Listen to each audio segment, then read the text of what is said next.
আমরা এর আগের এপিসোডে দেখেছিলাম সুচাও আর তার আঙ্কেল সব বন্ধ করে দেয়। পরের সিনে দেখা যায় সুচাও তার ফ্রেন্ডসদেরকে দিয়ে কাজ করাচ্ছিল। আর তখনই লিঞ্জি ওর কল আসলে সে স্পিকারে দিয়ে দেয়। আর কলে ওর বাবা বলে, আমি জিয়াংয়ের থেকে তোমার আর সুচাওর ব্যাপারে সব শুনলাম। তুমি যদি প্রথম স্টেপ না নাও তাহলে কোনোদিনও তোমরা এক হতে পারবে না। আর এতে তার ফ্রেন্ডস বলে, কবে থেকে চলছে? তখনই জিনজিনের ভাই এসে বলে, আমার জিজু আসবে। আর এটা শুনে ফ্র্যাঙ্ক চিল্লাতে চিল্লাতে জিনজিনের বাড়ির সামনে গিয়ে বসে থাকে। আর তারা গেলে সে সেখান থেকে দৌড়ে পালিয়ে যায়। এরপর লিঞ্জিও সুচাওয়ের সাথে অ্যাক্টিং করে দেখায় যে এইভাবে জিনজিনকে প্রপোজ করবে। আর ফ্র্যাঙ্ককে আই লাইক ইউ বলতে বললে সে ঠিক করে বলতে পারে না।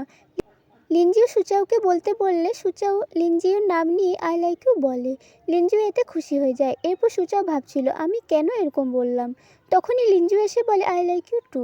আর ফ্র্যাঙ্ক এসে বলে হ্যাঁ এইভাবেই বলতে হবে। তারপর বাড়ি আসার পর সুচাও বুঝতে পারে না সে সত্যিই বলল নাকি অ্যাক্টিং করছিল। তখনই ফ্র্যাঙ্কের মেসেজ আসে। জিনজিন ফোনটা নিয়ে আর লিঞ্জিও তাকে ফোনের পাসওয়ার্ডটি বলে দেয়। ফ্র্যাঙ্ক বলে আমি জিনজিনকে নিয়ে পালিয়ে যাব। এটা দেখেই তারা দৌড়ে তার কাছে যায়। আর ফ্র্যাঙ্ক ওই ছেলেটার থেকে দূরে নিয়ে চলে যায়। তারপর ফ্র্যাঙ্ক তাকে বলে সে তাকে লাইক করে। কিন্তু জিনজিন প্রথমে স্মাইল করে, তারপর বলে আমি এখন রিলেশনশিপে আসতে চাই না। পরে তারা জানতে পারে ওই ছেলেটা জিনজিনের সিনিয়র ছিল, যে ইউনিভার্সিটির খোঁজ করতে তার সাথে যাচ্ছিল।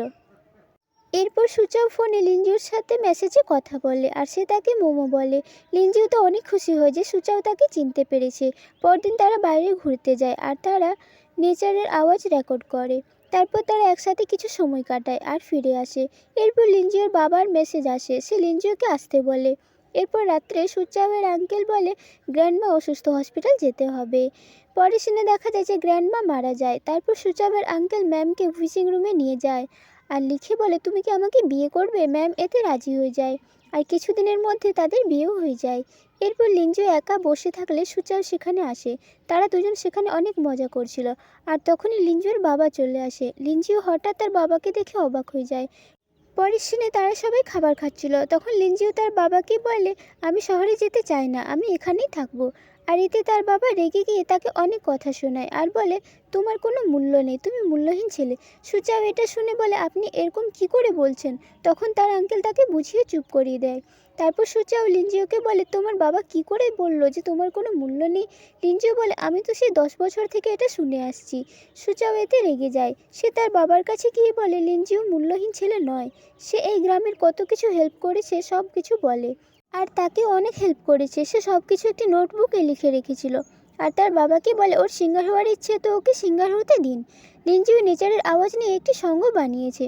পরের দিন লিঞ্জিওর বাবা বলে আমি তোমার সং শুনলাম, তোমার যদি সিঙ্গার হওয়ার ইচ্ছে তাহলে তুমি তাই করো, কিন্তু তার জন্য সিঙ্গিং টিচার রাখবে বলে।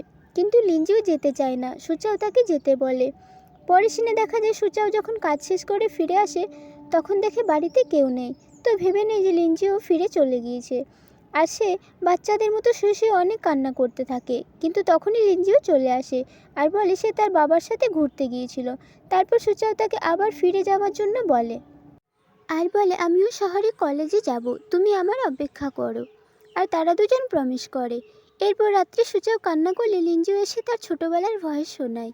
সুচাও তাকে একটি গিফট দেয় আর সেটা খুলতে অনেকগুলো জোনাকি বেরিয়ে আসে। লিঞ্জিওর অনেক ভালো লাগে।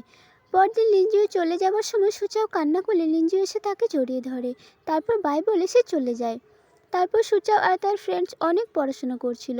আর সুচাও ভাবে লিঞ্জিও হয়তো তাকে ভুলেই গিয়েছে, কারণ সে তাকে কোনো মেসেজ বা কলও করছিল না। এরপর তাদের ফাইনাল এক্সামের দিন চলে আসে। তারা সবাই পাস হয়ে যায়। এতে সবাই অনেক হ্যাপি ছিল। আর রাত্রি 12টা বাজতে সুচাওকে হ্যাপি বার্থডে উইশ করে। আজ সুচাও এর বার্থডে ছিল। সুচাও বলে আমার সারপ্রাইজ কোথায়? ফ্র্যাঙ্ক বলে আমি তো তাড়াতাড়ি করতে গিয়ে ভুলে গিয়েছিলাম। তাই তারা ড্রিঙ্ক করে। কিন্তু জিনজিন অনেক বেশি ড্রিঙ্ক করে নেয় আর বলে আমি চাই প্রাচীর টপকে স্কুলে যাব। তখন সবাই স্কুলে চলে যায় আর সব ক্লাসরুমে কিছু না কিছু লিখে দিচ্ছিল। আর জিনজিন ওয়াশরুমে গেলে ফ্র্যাঙ্ক তার পিছনে যায় আর জিনজিনকে কিস করতে যাচ্ছিল, কিন্তু জিনজিন পালিয়ে যায়। এরপর ফ্র্যাঙ্ক জিনজিনকে তার জন্য সরি বলতে গেলে জিনজিন তাকে কিস করে দেয় আর তারা হাগ করে। আর তাদেরকে সুচাও আর তার ফ্রেন্ডস দেখছিল। তখনই সেখানে জোনাকি দেখা যায়। ওয়াং তাকে বলে তোমার জন্য কেউ অপেক্ষা করছে। সুচা তখন ক্লাসরুমে যায়, সেখানে লিঞ্জু এসে তাকে হ্যাপি বার্থডে উইশ করে। এরপর সুচা বলে 1 বছর থেকে কল মেসেজ কেন করনি। লিঞ্জু বলে বাবাকে প্রমিস করেছিলাম তোমার এক্সাম না হওয়া পর্যন্ত তোমার সাথে কথা বলবো না, আর এরকম করলে আমার স্বপ্ন পূরণ করতে দেবে। কিন্তু সুচাও তখনও রেগেছিল। এরপর লিঞ্জু তাকে কিস করে নেয়, আর ড্রামাটি এখানেই শেষ হয়ে যায়। ভিডিওটি ভালো লাগলে চ্যানেলটিকে সাবস্ক্রাইব করে দিও।